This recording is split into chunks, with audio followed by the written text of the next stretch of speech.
welcome back to my film and TV channel. You're all staying safe and well. And yes, I was a bit disappointed while I was away in Turkey to find out one of my favourite series has got a reprisal while I was away. I think it started on the BBC on the 3rd of October. So, yeah, I've sort of done this as quick as I can coming back to the UK.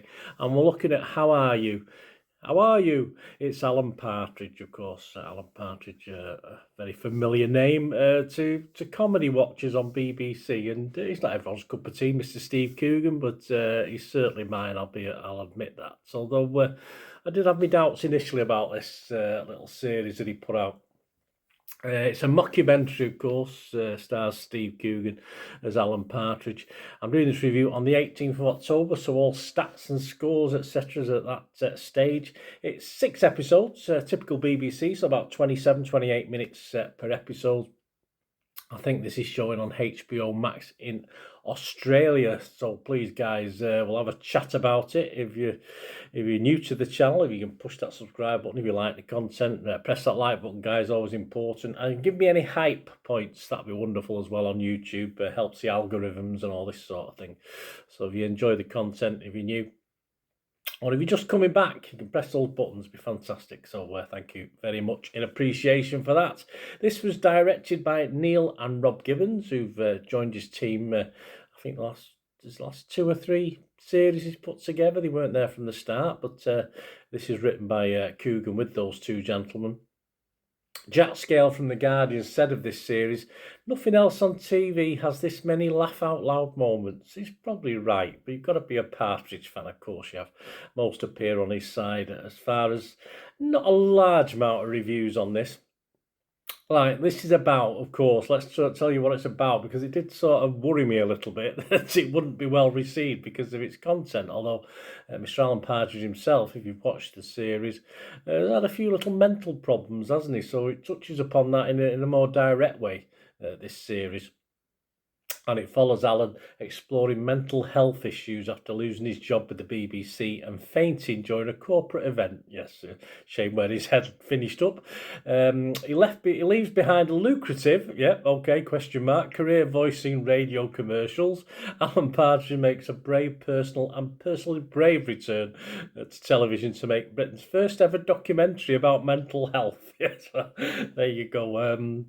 As I said, I thought this subject matter would raise a few eyebrows and get a lot of stick, but I've not seen too much. I think they've took it in the way it's meant to be, which is fair enough in this PC world. That it's nice that something can not be taken as serious, as a serious subject, but it can be sort of tackled in this sort of way.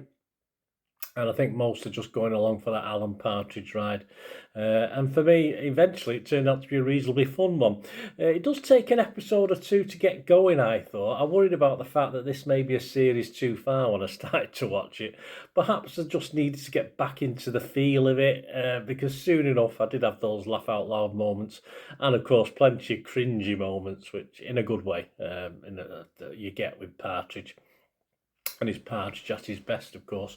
And I will probably go back and watch the 6 episodes again, to be honest with you, because I think I probably missed bits and pieces while I was trying to get into the sort of vibe of it initially. So I probably will watch it again at some stage. As ever, the story, yes, is at its best when Lynn is along for the ride. This great character, Lynn. And sadly, though, that isn't as often as it should be for me. I thought she was underutilised in this, and we'll talk about underutilisation of an actress. Or an actor.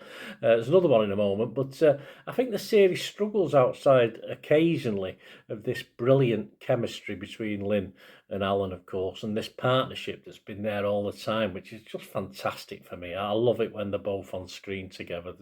I think there's in episode 5, there's one moment where I just superb as Lynn rebels against her boss, fights back, and that's when it's always at its best, when she shows him up and puts him in his place, which is great. And I did say about underutilised, didn't I? Well, the other problem with this as well, and perhaps it could have filled up some of the episodes with a bit more of this. We have a new girlfriend, of course, in the wonderful Catherine Kelly in this. But if there is one big negative, that relationship is it's on the periphery all the time. It's never really dug into, which is a shame, because I think, like Lynn, Alan, and Kelly's Katrina, I think she's called, his girlfriend.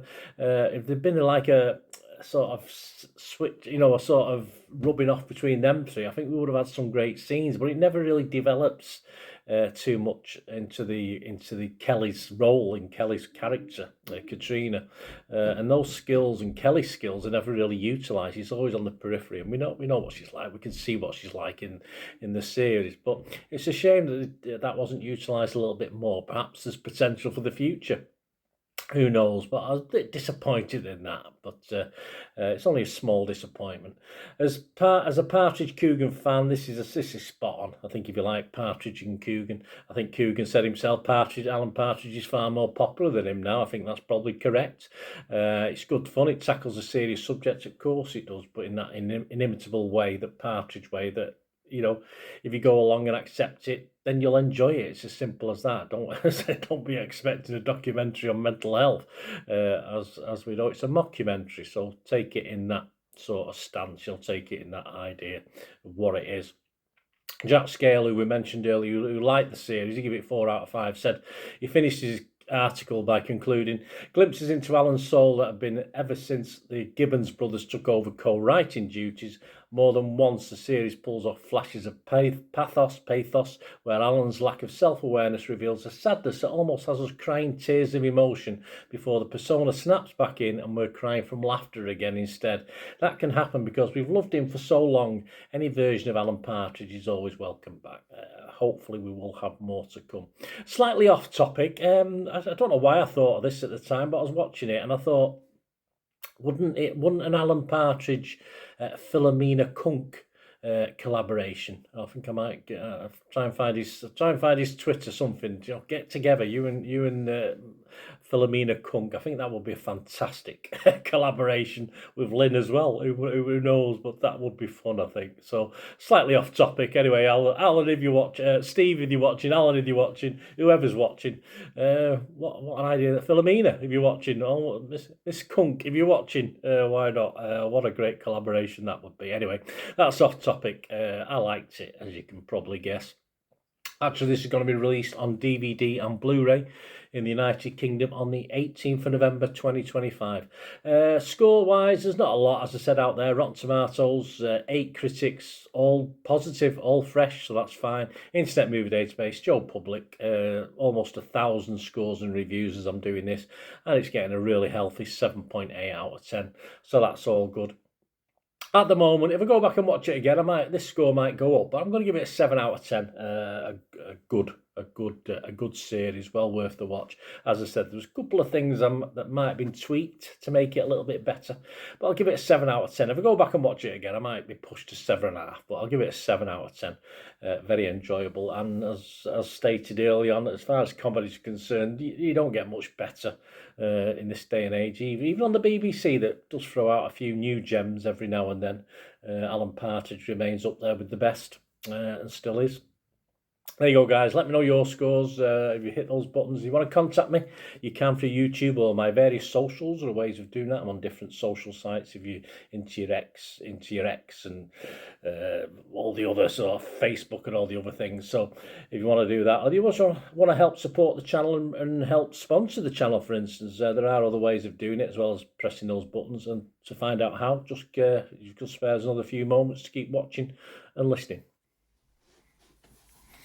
Hi again, hope you enjoyed the feature, guys. Thanks for watching. Please, if you did enjoy the content, please give us a thumbs up, and if you've not already done so, press that subscribe button. If you've not already subscribed, that'd be wonderful. It's free to subscribe, absolutely free. Also, check out my social media links if you want to follow me on TikTok, Instagram, X, Facebook. They'll all be in the description below. And my special thanks to supporters of the channel, yes, Piat6505, who have an eBay shop selling film and TV memorabilia, including posters, books, magazines. There'll be a link again in the comments section. And if you're into your football, don't forget my football stuff on Manchester City for general football fans, but mainly City fans, of course. Or if you know someone who might enjoy that, give them a kick in my direction. I'd be very, very grateful. And as ever, guys, comments on this feature is wonderful. Anything to do with film and TV is always very, very welcome. It's great to talk film and TV. I thank you guys for your support. Stay safe, everyone.